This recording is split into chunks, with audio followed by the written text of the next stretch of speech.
Brought to you by KR Mangalam University. We provide you the platform to turn your dreams into reality. Give wings to your aspirations with KR Mangalam University.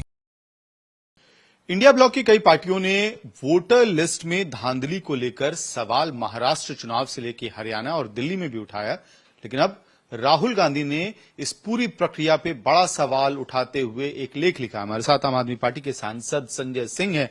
Sir, Rahul Gandhi 5 steps में बता रहे हैं कि match fixing हो रही है, चुनावी प्रक्रिया को रिग किया जा रहा है और उनको डर बिहार को लेकर सता रहा है, लेकिन दूसरी तरफ से आवाज आ रही है जनता साथ नहीं है, इस वजह से विपक्ष हर बार इंस्टीट्यूशंस पे हमला कर रहा है। नहीं, मैं तो कह रहा हूं बाकी सारी चीजें आप छोड़ दीजिए। जहां पे चुनाव आयोग का दफ्तर है उसके नाक के नीचे जो हुआ उसको तो आप झुठला नहीं सकते।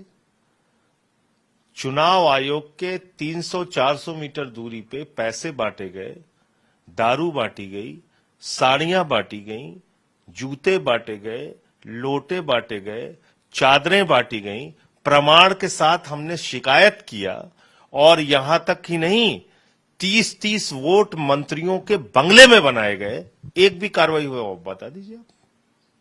तो चुनाव आयोग की निष्पक्षता पे तो सवाल दिल्ली के चुनाव को लेकर ही उठता है। किस तरीके से इन्होंने पूरे तंत्र का दुरुपयोग करके दिल्ली का चुनाव प्रभावित किया और बड़ी मुश्किल से वो 2% वोट आगे निकल पाए और परिणाम क्या हुआ आप देख रहे हैं। तो चुनाव आयोग अपनी भूमिका निभा नहीं रहा है और वो सरकार की कठपुतली बन के काम कर रहा है, इसमें तो कहीं कोई संदेह नहीं है। तो आप राहुल गांधी के उस फॉर्मूले 5 स्टेप फॉर्मूले से एग्री करते हैं कि वोटर लिस्ट में धांधली हो रही है, वोटिंग परसेंटेज बढ़ाया जा रहा है, उन सारे मुद्दों से आप मुझे बताइए कि इसी दिल्ली के अंदर, इसी दिल्ली में 40,000 वोट नई दिल्ली का शिफ्ट कर दिया गया, लगभग 39,000 वोट के करीब शिफ्ट कर दिया गया दूसरी जगहों पे। मेरी पत्नी का खुद का वोट काट दिया गया और जो लोग वर्षों से रह रहे थे उनके वोट कहीं दूसरी जगह पे शिफ्ट कर दिए गए, किसी के वोट डिलीट कर दिए गए, किसी के वोट ऐड कर दिए गए, कहीं कुछ हुआ। तो वोटर लिस्ट में आपने देखा नहीं, हमने तो प्रमाण सहित कंप्लेंट किया था। तुगलकाबाद हो, जनकपुरी हो, आरके पुरम हो, मालवीय नगर हो, बुराड़ी हो, किराड़ी हो, कहां का हमने पूरा जाकर डिटेल दिया था किस तरीके से वहां पे वोट बढ़ाए गए थे और वोट काटे गए थे। मतलब 3-3 हजार वोट काटे गए थे और एक बूथ पे 500 वोट काटे गए थे, ऐसा भी प्रमाण हमने दिया था। कि आप लोग को जनता का आशीर्वाद नहीं मिल रहा है इसलिए बवाल करते हैं। झारखंड में इंडिया अलायंस की जीत हुई तो सवाल नहीं, पंजाब में आप जीते तो सवाल नहीं। उनको झूठ का आशीर्वाद मिल रहा है, उनको फरेब का आशीर्वाद मिल रहा है, उनको फ्रॉड का आशीर्वाद मिल रहा है, उनको चुनाव आयोग के द्वारा की जा रही धांधली का और प्रशासन के द्वारा की जा रही धांधली का आशीर्वाद मिल रहा है। तो अगर उसके भरोसे वो चुनाव जीतना चाहते हैं तो फिर चुनाव की निष्पक्षता पे तो सवाल उठेगा ही उठेगा।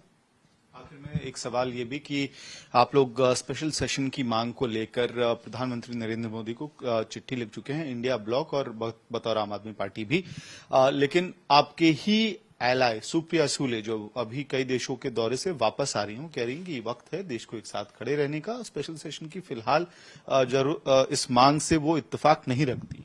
देखिए, सुप्रिया सूले जी हमारे साथ सर्वदलीय बैठक में थी, तो क्या उस समय प्रधानमंत्री ने सर्वदलीय बैठक में आना जरूरी समझा? क्या जो ये प्रश्न इस वक्त उठ रहे हैं देश के सामने, उसका जवाब प्रधानमंत्री को नहीं देना चाहिए? अमेरिका का राष्ट्रपति रोज रोज हमें अपमानित कर रहा है और वो कह रहा है कि व्यापार बंद करने की धमकी के नाम पे हमने सीज फायर करा दिया। सीज फायर के लिए पहले उसका ट्वीट आता है, फिर भारत की सरकार उसको स्वीकार करती है, मोदी जी उसको स्वीकार कर लेते हैं, तो इस पे जवाब कौन देगा? प्रधानमंत्री नहीं देंगे तो कौन देगा? भारत के सीडीएस विदेश में जाके एक पत्रकार वार्ता में वो ये कहते हैं कि साहब विमान गिरे ये महत्वपूर्ण नहीं है, क्यों गिरे ये महत्वपूर्ण है। तो क्यों गिरे इसका जवाब कौन देगा? प्रधानमंत्री देंगे ना।